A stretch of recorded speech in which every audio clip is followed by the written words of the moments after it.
Buenos días, profesor. Somos el equipo Nutria, compuesto por Nicolás Aguilar, Luciano Concha, Ivonne Moya y Daniel Tapia. Pertenecemos a la carrera de Ingeniería en Informática y hablaremos sobre el modelo entidad de relación extendido. La introducción. La extensión del modelo entidad de relación es donde se incorpora la orientación a objetos, entre otros elementos. Los métodos de clase no se utilizarán ya que estamos modelando el modelo relacional. También los métodos de clases deben describirse como si habláramos de modelo objeto relacional. El primero, atributo opcional u obligatorio. Dependiendo del universo, cada atributo es opcional u obligatorio. Esto significa que para la creación de la entidad se necesita saber el valor del atributo. Es obligación tenerlo. Pero se declara el atributo opcional cuando implica que al crear la entidad se puede o no tener el valor para el atributo. Al atributo se antepone un círculo sin relleno, significa que el atributo es opcional y si es de relleno negro, el atributo es obligatorio. Cuando un atributo es opcional, la función que retorna a la instancia admite el vacío. Por lo tanto, la función se llama parcial. Matemáticamente, esto se expresa. No para todo elemento E perteneciente al conjunto E existe un elemento D perteneciente al conjunto D tal que E.A es igual a D. Las restricciones de cardinalidad. Las relaciones de cardinalidad que hemos utilizado hasta ahora se demostraron con números o símbolos. Otra manera de definir la cardinalidad es definir entre una entidad y una relación y una cardinalidad mínima y una máxima. Esto significa m entidades D se relacionan con un máximo de m entidades en la relación R. Detalle. No nos importa la cardinalidad desde la relación hasta las entidades. Y la cardinalidad mínima a máxima es de la entidad a la relación. Por lo tanto, el mínimo o máximo de las entidades I a la relación R se define de manera independiente. Matemáticamente, esto se expresa para todo elemento X perteneciente al conjunto X, se cumple que es menor o igual al mínimo de alguna función en torno a P perteneciente a la relación, tal que P en X sea igual a X y que sea menor o igual al máximo.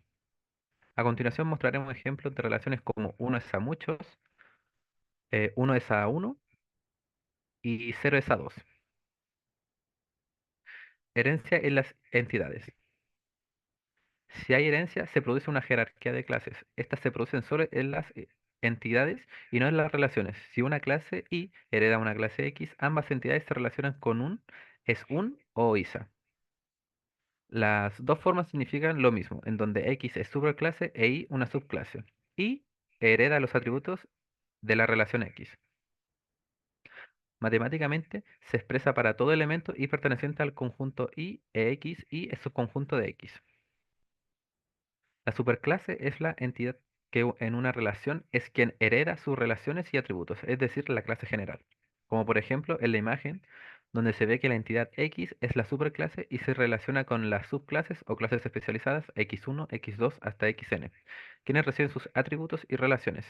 Las subclases Xn son una especialización de una superclase X y si hablamos de generalización y especializaciones.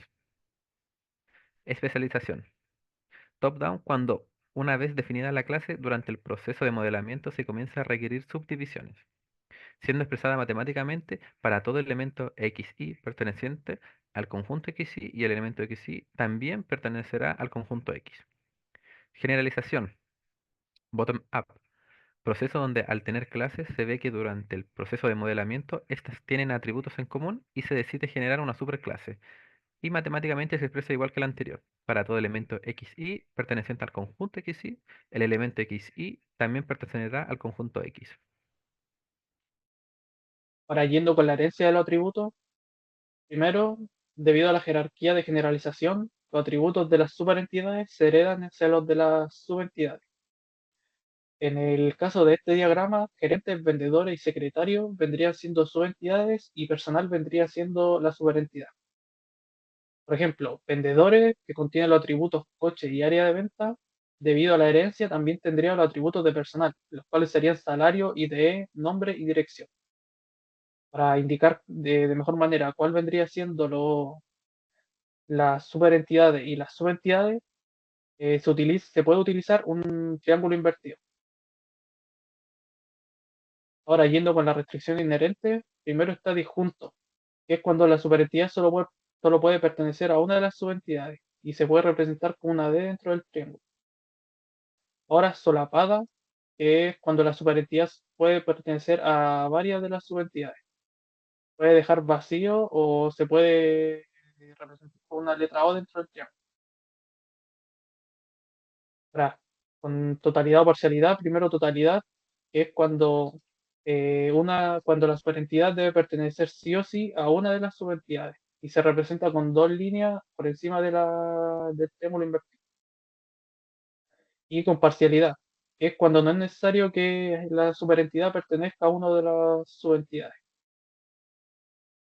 Ahora, restricción de definición en especialización, que es cuando, debido a condiciones lógicas, se establece hacia qué subentidad se asigna la superentidad.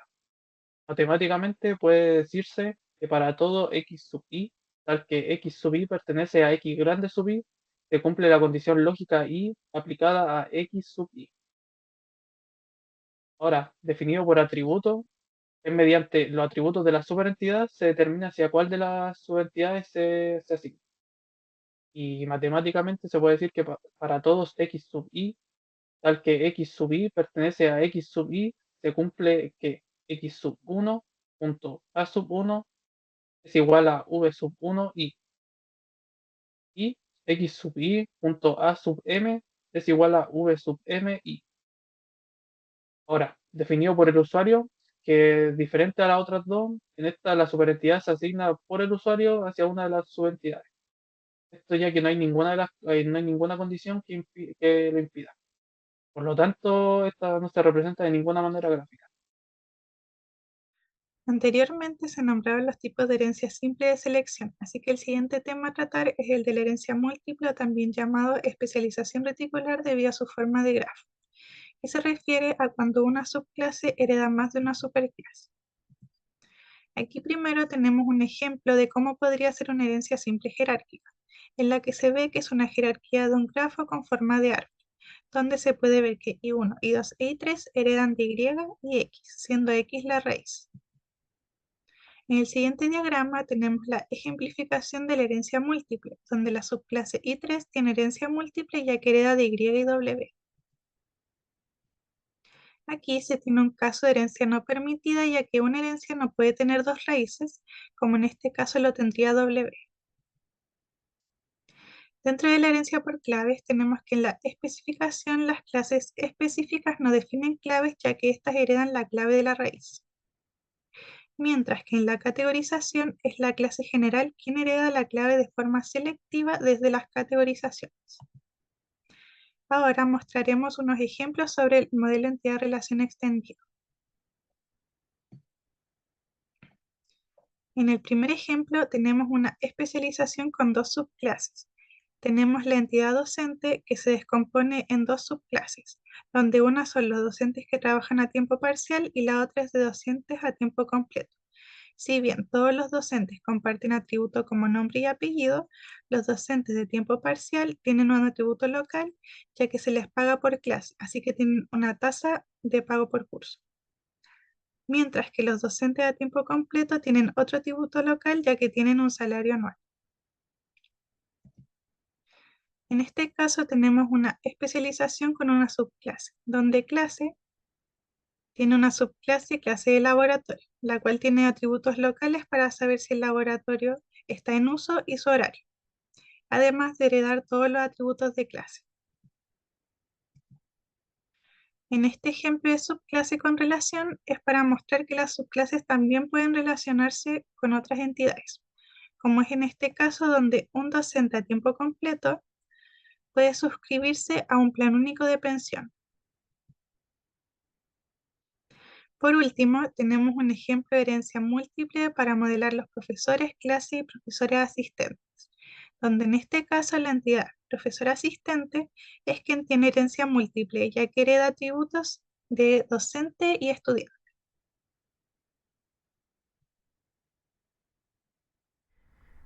Bien, ahora les vamos a explicar algunos conceptos del modelado de datos usando el ejemplo de arriendo de vehículos y un caso de recursos humanos. Vamos a ver cómo modelar relaciones complejas y usar la agregación en el modelo entidad-relación extendido. Bien. Primero vemos la relación entre local y un auto. en una empresa de arriendo de vehículos, cada empresa tiene varios locales y cada local tiene varios autos. Los autos pueden moverse entre locales, por lo que necesitamos registrar las fechas de estos movimientos. En este diagrama, ubicación conecta local y auto con atributos fecha desde y fecha hasta para registrar el movimiento de los autos. También tenemos herencia de persona, cliente y empleado. Tenemos empleados y clientes que son tipos específicos de personas. Usamos herencia para modelar esto. En este diagrama, persona es la entidad general, cliente y empleado son subidentidades que heredan de persona. Cliente tiene un atributo que es categoría y empleado tiene fecha desde y fecha hasta para registrar su tiempo en un local. Pasamos al caso del arriendo de vehículos completo.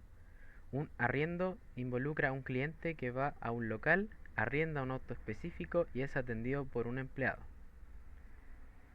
En este diagrama, arriendo conecta local, auto, cliente y empleado con atributos fecha, arriendo y precio.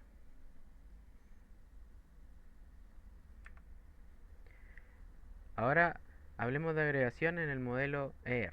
Usando un ejemplo de recursos humanos, la agregación nos permite crear objetos compuestos a partir de identidades y relaciones. Tenemos una compañía que realiza entrevistas de trabajo. Tenemos las entidades compañía y solicitante conectadas por la relación entrevista. Algunas entrevistas resultan en ofertas de empleo, pero modelar la entrevista directamente con oferta de empleo implica incorrectamente que todas las entrevistas resulten en ofertas. La solución correcta es usar la agregación para crear una entidad virtual que agrupe compañía, solicitante y entrevista. Esta entidad virtual se relaciona con oferta de empleo, reflejando que solo algunas entrevistas resultan en ofertas.